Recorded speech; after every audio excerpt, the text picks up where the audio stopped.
La force d'une femme blessée, partie 1. Ok, un mot, un souffle. C'est tout ce que j'ai réussi à dire. Mon visage demeurait impassible, masqué par un calme glacial.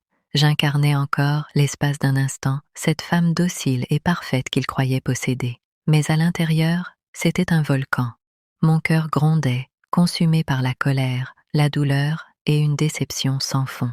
Cet homme que j'avais tendrement appelé mon mari venait de me trahir. Et ce n'était pas une blessure furtive, donnée en silence dans l'ombre.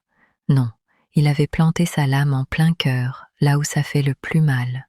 Ok, voilà tout ce que j'ai pu répondre lorsqu'il m'a annoncé son remariage. Pourtant, je le savais. Depuis longtemps, les signes s'accumulaient. Des gestes devenus mécaniques, des regards absents, une tendresse évaporée. J'avais choisi de fermer les yeux, de prétendre ne rien voir. Car accepter cette vérité, c'était accepter la fin d'un monde que nous avions construit à deux. Mais mon sixième sens, lui, ne m'a jamais abandonné. Il me parlait, il me criait même. Il me scrute. Je sens le poids de son silence, lourd, implacable. Il attendait des cris, des larmes, une révolte. Mais je n'ai plus cette énergie. Mon cœur s'est brisé en silence. Je n'ai plus de bataille à mener. J'ai déjà livré tant de guerres pour ce couple. À présent, il ne me reste que l'abandon. Il m'a donné 4 merveilleux garçons, et pour cela, je rends grâce au Créateur. Mais que puis-je dire? Que puis-je faire? Lui qui, autrefois, m'avait juré fidélité et m'avait même fait signer cette promesse de monogamie le jour de notre mariage, décide aujourd'hui de fouler ce serment. Quelle force magique pourrais-je avoir pour l'en détourner? Aucune. La décision était prise, mûrie depuis longtemps, dans son esprit et dans son cœur. Soudain, notre chambre me paraît minuscule, les murs se resserrent, l'air se raréfie. J'étouffe, je me lève et m'assois sur le lit, tentant de calmer mes jambes tremblantes. Nadia, c'est tout ce que tu as comme réponse? Ces mots résonnent comme une gifle. Même les surnoms tendres, ces doux noms qui autrefois faisaient danser mon âme, se sont tus depuis longtemps. Plus de bébé, plus de ma vie, plus de mon soleil, plus de mon cœur, rien que mon prénom, sec, froid, distant, et je sais qu'il réserve désormais ses douceurs à une autre. Qui est-elle? Comment s'appelle-t-elle? Qu'a-t-elle que je n'ai pas? Sûrement la jeunesse, certainement la beauté. Oui, Farid. Que Dieu nous garde jusqu'à ce jour. Toi seul sais ce qui est bon pour ta vie. Et si tu as décidé de prendre une autre femme, de rompre le serment de notre union et la promesse que tu m'avais faite, crois-tu vraiment que mes mots pourraient t'en détourner? Non, je n'ai plus cette force.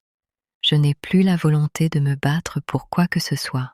Je suis restée assise là, sur le bord du lit, les pieds figés, le regard perdu dans le vide. Il ne dit rien. Moi non plus. Le silence est devenu notre langue commune. Mais ce silence, je le connais. Ce n'est pas celui de la paix, c'est celui de l'abandon, celui qui précède les départs, celui qui annonce que plus rien ne sera comme avant.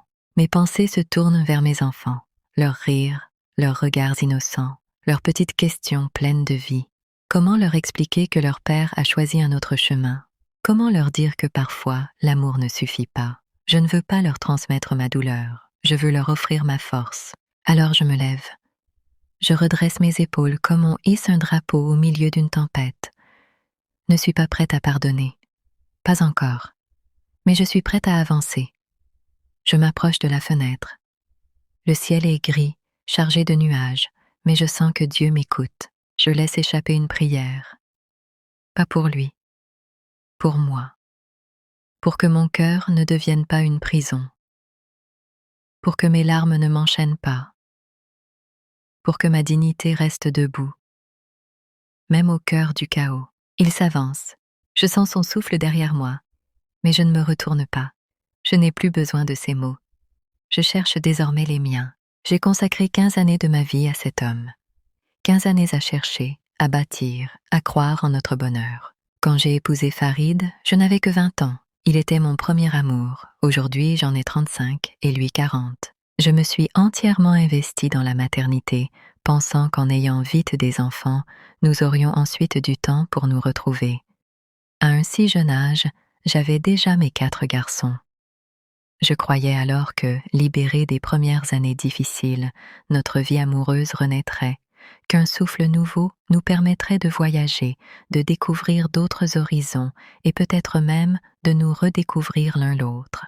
Rassemblant toute la force qu'il me reste, je le fixe un instant, droit dans les yeux. Puis, sans prononcer un mot, je pars me coucher. Je sais déjà que cette nuit sera la plus longue de toute mon existence. Je tire la couette et recouvre tout mon corps. Une larme s'échappe, enfin, je me libère. Maman, papa, vous qui me regardez depuis l'au-delà, que dois-je faire? Vers qui me tourner pour trouver du réconfort? À quel sein me vouer? Je suis seule. Aujourd'hui, maman, si tu étais encore vivante, je viendrais simplement pleurer à tes pieds. Toi seule saurais trouver les mots justes pour apaiser mon cœur. À suivre.